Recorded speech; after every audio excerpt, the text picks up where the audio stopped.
Bonjour, c'est un plaisir de vous retrouver sur ma chaîne YouTube. Je suis tombé par hasard sur une lettre écrite il y a plus de 40 ans par mon oncle, aujourd'hui décédé. Une belle écriture, mais très rapidement je me suis rendu compte qu'il s'agissait d'une lettre d'amour, adressée à la femme de son cœur. Je n'ai pas osé poursuivre ma lecture de peur d'être trop indiscret. Une lettre de déclaration d'amour, c'est beau et c'est très touchant.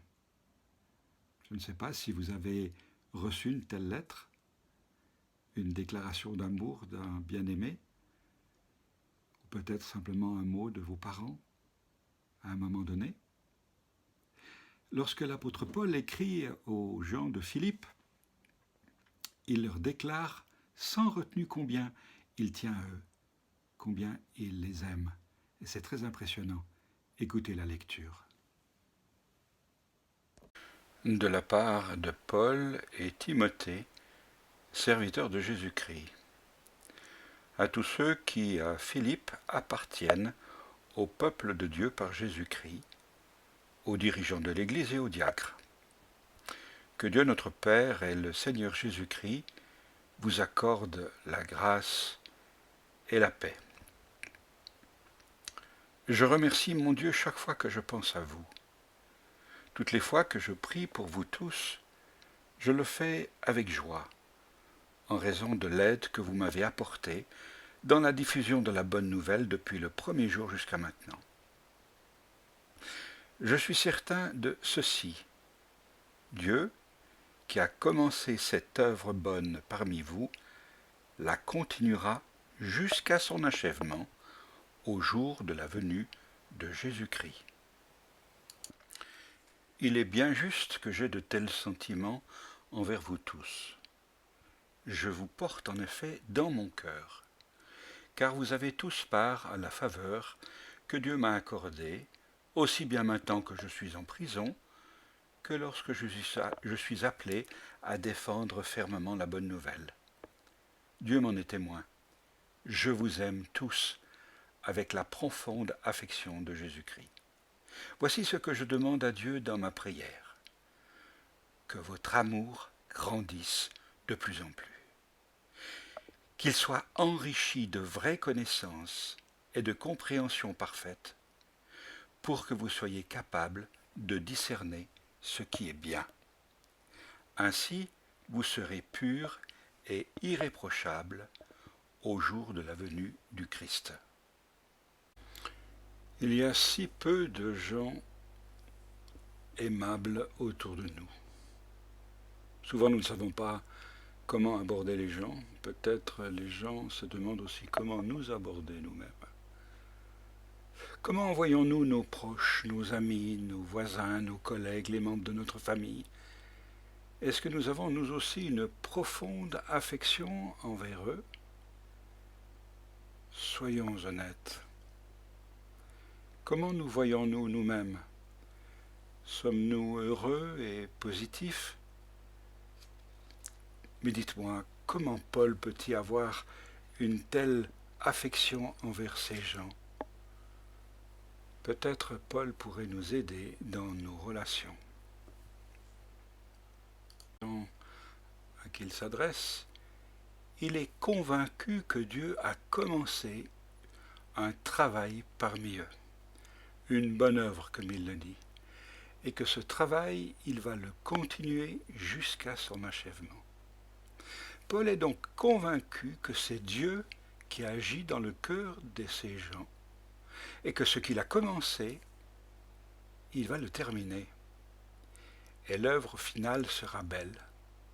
C'est donc Dieu qui transforme les cœurs et les pensées, les influençant par son amour. Dieu est en travail, Dieu est à l'œuvre. Dieu travaille dans ta vie d'une manière discrète et efficace. Il utilise toutes sortes d'événements pour achever son œuvre. Et il n'abandonnera jamais son ouvrage dans ton cœur.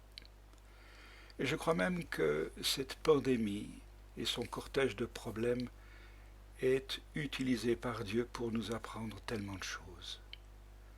À nous peut-être de nous arrêter et de réfléchir à ce que Dieu est en train de nous apprendre.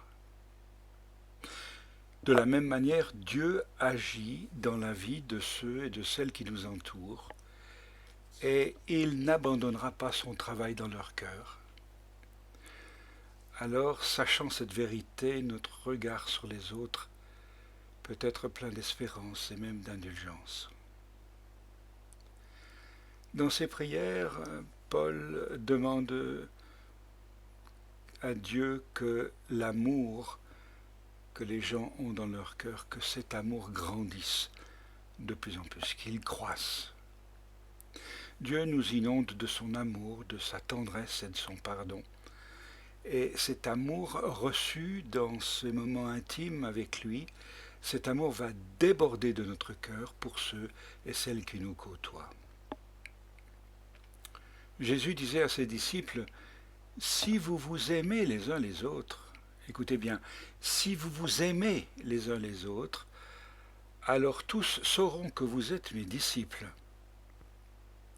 Ce qui veut dire que le signe distinctif du chrétien n'est pas une observance stricte de tel ou tel commandement, ni la défense de tel ou tel point de doctrine, mais le signe distinctif du chrétien, c'est son amour pour les autres.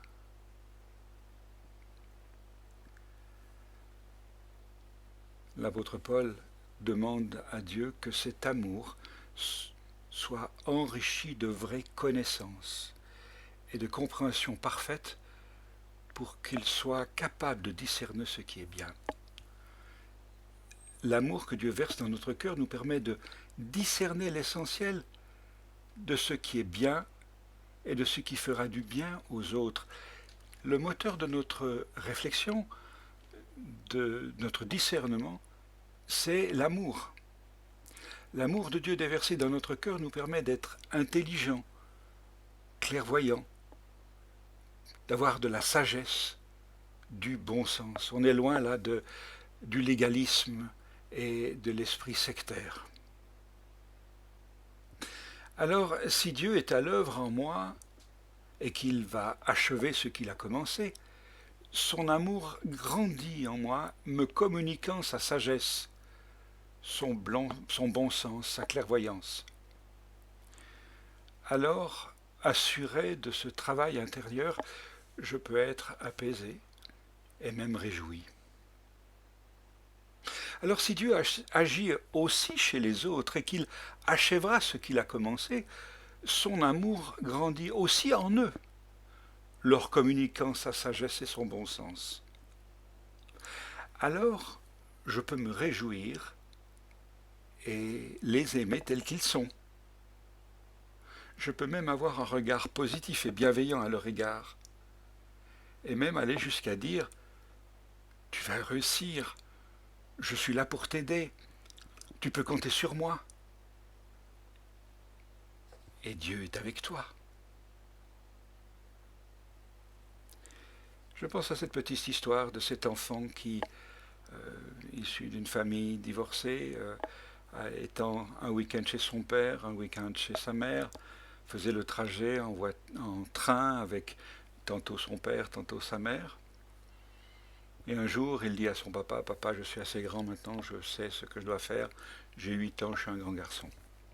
Je veux rentrer tout seul dans le train chez maman. » Le père est d'accord, et avant de quitter son fils, lui glisse quelque chose dans la poche et lui dit, « Si à un moment ou à un autre tu as peur, je t'ai glissé dans la poche de quoi ne plus avoir peur. » Le petit tout fier rentre dans le train, mais malheureusement dans le train, il y a de la dispute entre des adolescents et le petit garçon, alors que le train est déjà parti, commence à avoir peur. Il voit le regard des adultes sur lui et se demande comment gérer cette crainte qui est là.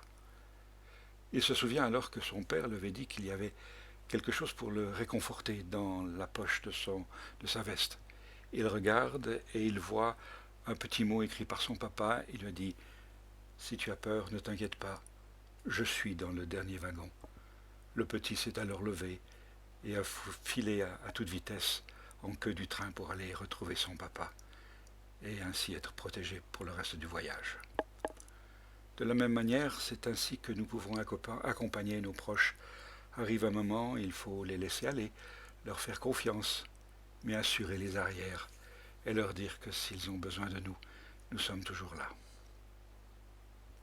Alors comme Paul, je peux chérir mes proches, ma famille, mes voisins, mes collègues, parce que je sais que Dieu est aussi en train de travailler dans leur cœur comme dans le mien. Alors, dites-moi, pourquoi ne pas leur écrire un gentil petit mot, un mot d'amour, de bienveillance? Je vous laisse avec ces quelques paroles. Merci d'avoir écouté mon message. Si vous voulez recevoir d'autres messages, il vous suffit simplement de vous abonner à ma chaîne et vous recevrez alors un avertissement vous disant qu'il y a un nouveau message. Voilà, alors au plaisir de vous retrouver et je vous souhaite que du bon.